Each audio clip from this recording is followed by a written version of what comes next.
No sé qué día, pero empezó porque yo una vez hice una transmisión contigo, la segunda. 14 horas con 23 minutos. No sé, pero si a usted le pase lo mismo, pero yo cada vez que presento a la doctora Isaura Cecilia García López, me inunda una sensación de hambre tremenda. Y siempre, bueno, es la hora, pero además, pues obviamente es especialista en antropología de la alimentación. Imagínense el tema que vamos a tratar el día de hoy. El guajolote, del mole a la cena de Navidad. Doctora, bienvenida. Muchas gracias Ricardo, muchas gracias Angélica, muchas gracias a Radio WAP que me invita y pues agradeciendo este año de trabajo. Ya un año de colaboraciones. Un año de colaboraciones, estaba yo en evaluación en VIEP cuando transmití un primer programa, no recuerdo ni cuál, un segundo programa, nos quiere decir que ya tenemos un poquito más del año. Seguramente a fines de noviembre cumplimos el primer año de programas. Perfecto, pues que no se agote. Que no se agote. Eso no, la verdad que el tema alimentario no se agota. Y cuando vengo con ustedes siempre me dejan tareas, algunas ahí bien importantes. Tú no estuviste la semana pasada, la quincena pasada. Hace 15 días. Hablamos sobre los tamales. No tienes idea de qué cosas hablamos de los tamales. Y de los tamales, de algunos tamales como de Mihuatlán le llaman también, que hacen tamales de mameydo, de hueso de mamey. Pero me dejaron una tareita ahí de preguntarme si los tamales estaban en el récord Guinness. Y encontré que el tamal del cual hablábamos no está en el récord Guinness, ¿verdad?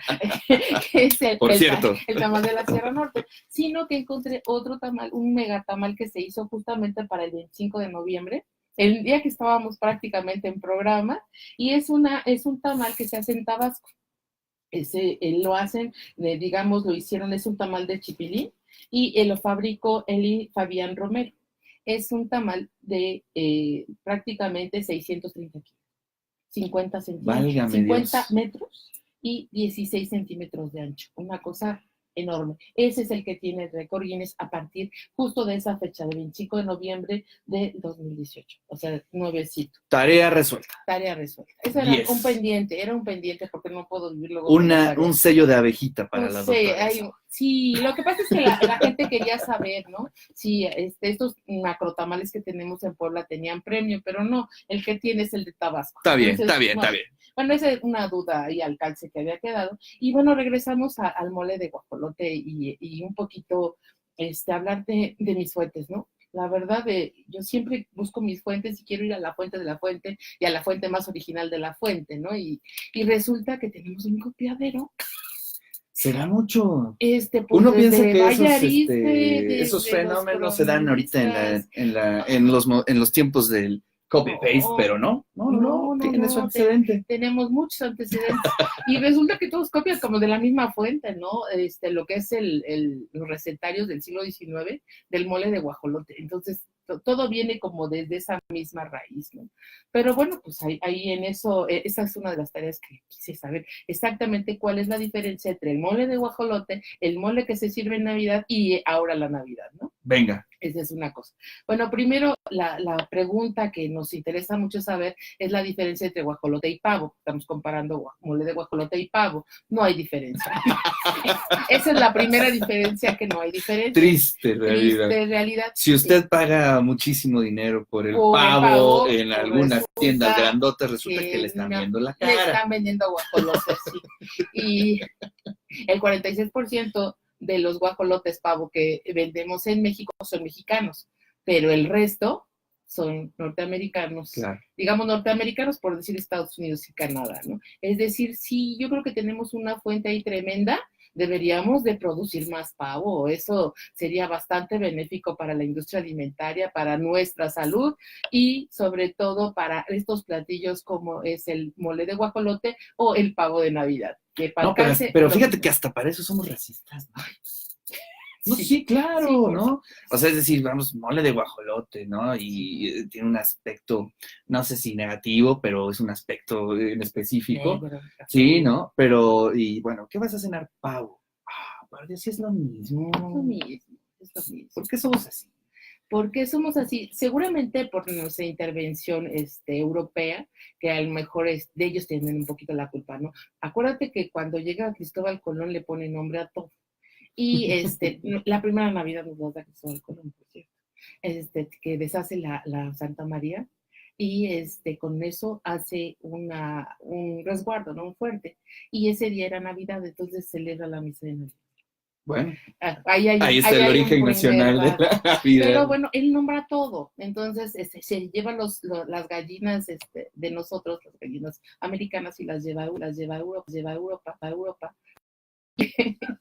y allá, pues lo nombran con respecto a los animales que hay allá. Y de lo que teníamos allá, pues es el pavo real. Claro. Y entonces comparan el pavo real con el guajolote, ¿no? Entonces, tiene algo de parecido, ¿no? Pues sobre todo la doble pechuga. Tenemos un problema con el pavo real porque no tiene dos pechos. Sí, bueno, sí. Le quito las plumas a lo mismo, ¿no? Sí, yo les preguntaría a los de la Laguna de San Baltasar, porque ahí había pavo real y he pasado y no he visto. Entonces habría que preguntarles. Y se produce solo una vez al año. ¿En serio? Y con la primera base, con esto diciendo la reproducción de 8 a 10, huevitos que se ponen guajolotes, pero bueno, para la industria alimentaria ya sabes que todo no hay. Y entonces ese es otro tipo de inseminación y otro tipo de cosas. Yo hablo de la semilla, claro, ¿no? Claro. Que ese es bueno, pero a ver, ¿cómo evolucionamos? Evolucionamos bastante fácil, ¿no? Se llevan al guajolote, lo convierten en pavo, pero se pasea por toda Europa y llega a Turquía. Regresa a Inglaterra y tenemos el turkey. De ahí sale. Turco. Sí. Entonces tú crees y piensas que es de Turquía. Hay muchísimas fuentes que dicen que es de Turquía. Tenemos problemas. El pavo es americano. Sí, el guajolote es americano. El turkey es un guajolote paseado. Igual, sí, paseado. Es un guajolote de mis amigos, ¿no? Es importantísimo saber ese dato. Sí, ¿no? Por ahí, pues, evidentemente, las cosas que son más prolíficas en América, pues son los guajolotes, los pavos, las gallinas, y tenemos un tipo de guajolote en Estados Unidos, otro tipo de guajolote en la zona de Yucatán, y el guajolote que tenemos en México. La diferencia más bien son los tamaños, ¿no? Algunos pesan 7 kilos, algunos pesan 6 kilos, otras son de 5 kilos. Regularmente las más chiquitas son las mujeres, ¿no? Digo, las hembras, perdón, las hembras. Sí, entonces, digamos, ya en estos casos, la industria alimentaria ha mezclado de tal manera que mezcla varias líneas de pavos hasta que obtiene el doble pechuga y obtiene muchas más riquezas como el jamón, que habría que decir, ustedes no me crean, revisen sus etiquetas con lupa y vean cuántos gramos de proteína puede tener una rebanada de jamón de pavo. No me digas eso, por Dios. Me estás rompiendo mi esquema. Yo por consejo siempre pido el jamón de pavo. Bueno, 3 gramos de proteína. Entonces, bueno, pues, eso te da la idea un poquito, ¿no? Lo demás es fécula de pavo. Y lo demás es muchísimas sales, colorantes, saborizantes y muchas cosas más. Entonces, no queremos hablar de una etiqueta o de otra, pero sí sería muy bueno que cada vez que compren jamón revisen el contenido. Pero entonces, ¿qué jamón consumimos? Me gusta mucho el de Chipilo, marcas libres, ¿no? Lo que le llaman aquí jamón de la casa, el horneado, bueno, jamón, en términos de jamones, diferente al de pavo, pero Chipilo ya produce jamón de la casa de pavo. Entonces puede ser que nuestro jamón poblano, habría que hacer estudios bromatológicos, ya saben, y todo lo que concierne es la tecnología de la alimentación, para poder comprender si tiene o qué gramos tiene de proteína. ¡Wow! ¡Qué descubrimiento! Entonces yo te sugiero comer pavo. O sea, mejor que le rebanes la pechuguita al pavo, claro, ¿no? Y ya con eso, ¿no? Eso ayudaría bastante. Ya sea que lo compres horneado, que lo compres precocido, cocido, ya sea que compres tu olla así bien grande para hacer tu caldo de guajolote, que es muy sabroso, entonces podríamos decir comí guajolote. Oye, Isaura, te quiero hacer una pregunta indiscreta, ya para ir acabando la columna. ¿Tú nunca has entrado en un diálogo con esas personas que cuidan mucho su alimentación y que Sí. piden este tipo de jamón y tú les dices, esto es malo, No. y de pronto No, te dicen sí. hasta lo que no? Sí, mi madre esa es una de ellas. No necesito ir muy lejos, o sea, tiene una respuesta muy directa y tiene razón. ¿Por qué lo venden? ¿No? Claro, ¿Dónde no, está sí una tiene razón, Secretaría ¿no? de Salud que me indique o que me haga una etiqueta amablemente entendible, ¿no? Así como hay refrescos que las sustancias críticas las ponen en las corcholatas, bueno, no, las tapas, las Las tapas. taparroscas, el aspartame, los edulcorantes y todo están en letras micro que no alcanzamos a ver. Lo mismo sucede con casi todos los productos elaborados en la industria alimentaria.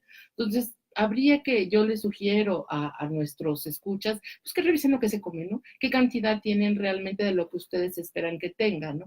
Así como hablábamos hace unos programas del néctar, que tiene el 70% de azúcar. Entonces, podríamos estar preguntándonos qué es lo que era bueno para comer o no, que ha tenido mucho éxito nuestro programa que nos han grabado y se ha estado transmitiendo en otros lugares del bueno para comer que hicimos por allá, no me acuerdo cuándo. Sí, sí, y además, híjole, sí estamos enfrente de una, pues yo no puedo decir hasta tragedia, ¿no? Porque Pues, finalmente sí. eso trae una serie de consecuencias en Yo la creo que salud de sí. la gente Lo estamos y viendo, nos están mintiendo, nos están, bueno, no nos mienten, cubriendo. no nos mienten porque lo dice la etiqueta, pero tú compras 100 gramos de jamón sin etiqueta, Sí, claro. ¿sí? O sea, sí está en la etiqueta. Yo he estado revisando las etiquetas y ahí lo dice claramente qué es lo que contiene. Bueno, El pero problema es que las letras miden menos de 2 milímetros, o sea, hay que verlo con lupa, ¿no? Y cuando estás en el súper, pues no te detienes a verlo con es lupa. como los bancos. Ah, Bueno, a ver, ibas a comentar algo Ay, sobre Maximiliano. Eso Ay, lo tienes que sí. decir. Bueno, ¿cómo Adelante. llegó el pavo a la cena de Navidad? Es interesante, ¿no? Primero que nada hay que reconocer que no hay como muchas fuentes que te lo digan. Encontré una fuente deliciosa, que es el libro de mis recuerdos de Guillermo Prieto, donde encontré, afortunadamente, no sé cómo se llama, no soy poeta, una lira redondilla o no sé cómo se llama, y él sigue mencionando los ingredientes, está haciendo una poesía en 1824, por ahí así, y habla de los romeritos. Habla de la ensalada de Nochebuena, habla de la diferencia entre Nochebuena y Navidad, ¿sí? ¿Sabes que la Nochebuena es una noche de vigilia? No. No se cena, Ah, se caramba. cuida, se cuida. Empezábamos incluso había hasta 6 misas regularmente para pasar toda esa noche, porque los cristianos, cuando esto empieza desde entonces, pues eran perseguidos, ¿no? Y seguramente ese día iba a pasar algo, entonces regularmente esa noche es noche de vigilia. Y se celebra la Navidad al siguiente día. Entonces nosotros regularmente así funcionábamos hasta, bueno, digamos, hasta que llegaron como que otros elementos simbólicos de la Navidad que nos empezaron a involucrar y nos involucran de tal manera que nos permiten tener un árbol de Navidad en casa. Entonces dices, ¿cuándo o por qué tenemos un árbol de Navidad, una cena de Navidad y además nos ponemos guapos para la cena, ¿no? O sea, ¿por qué? Y pues el dato que encuentro y más fidedigno de todos, porque vi las litografías, es que Maximiliano de Habsburgo nos hizo el favor de traernos un árbol de Navidad que empezaban a darse, digamos, a realizarse en Europa, ¿no? Es decir, es de origen alemán. Lo cual viene con que, bueno, en 1864, no en el primer año, sino en el segundo, 64, se celebra la Navidad. ¿En dónde crees? Pues en el castillo de Chapultepec, bien grande, ¿sí? Wow. Bastante grande. Sin embargo, al siguiente año no se celebra, porque se muere el papá de Carlota, entonces estamos de luto y no celebramos. Ahí empezamos a celebrar la Navidad y, digamos, la Nochebuena en México. Oye, pero debe haber sido todo un acontecimiento para que haya Sí. penetrado como Bueno, estamos estamos, hablando ¿no? de 1864, cuando ya penetra de manera completa es 1950, 40, 50. Hay como 2 o 3 acontecimientos importantes. Uno es en 1878, cuando Miguel Negrete Poblano, sí, ya se había olvidado Maximiliano, acuérdate que nos lo mataron y ya hubo tragedia nacional, todo el mundo de luto, y, y luego celebramos, ¿verdad? Es que Puebla siempre celebra, Sí. y siempre queremos quedar bien con los demás, y hubo un general, Miguel Negrete, que puso un árbol de miedo, dicen, no he encontrado exactamente cuántos metros mediría, Pero lo genial es que le puso 250 regalos, que eran para sus invitados, ¿sí? Eso, ahí nace, digamos, y entonces pues esos copian, ¿no? Y todos copian, por eso hablo de las copias. Y hay un dato bien interesante que me encontré. ¿Tú tienes idea de cuándo fue el primer arbolote así enorme donde todo el mundo salimos a celebrar como pueblo la Navidad? 1907, calle de Mesones, allá en Vizcaya, cerca del barrio que me gusta trabajar. 3 periódicos. Fíjate que es La Comunicación, El Imparcial, El Tiempo y El Popular, son periódicos de 1907, y ellos organizaron pues, una especie de festival, noche de juerga, no es cierto, digo, porque estaban ahí las cantinas, no puedo olvidar las cantinas de Mesones, perdón, eso fue un abrupto, ¿sí? Empezaron con regalar juguetes para los niños pobres en 1907 y sacaron un arbolotote inmenso. Entonces, a partir de ahí empezamos a poner árboles, digamos, de manera así como para celebrar la Navidad. Claro. Wow, pues qué datos, ¿eh? Ay, pues. Interesantísimo. Guajolote, Maximiliano, árbol de Navidad, tremendo. Hay uno más, en 1930, con Emilio Portesí, él pidió una radio que ahora es un libro de México, pero de México. Y él mandó a hacer unas pirámides en honor a Quetzalcóatl. Entonces, yo creo que todas estas influencias, más todas las influencias que ya seguramente desde estas épocas del dar y regalar, pues son parte de nuestra cena de Navidad. Y bueno, pues no sé cómo estemos de tiempo, pero el último dato, ¿cómo llegué yo a la cena de Navidad? Pues resulta que yo busco revistas, ¿no? Yo quiero ir para atrás, y las que no la Navidad, y todas estas empiezan entre el 30 y 50.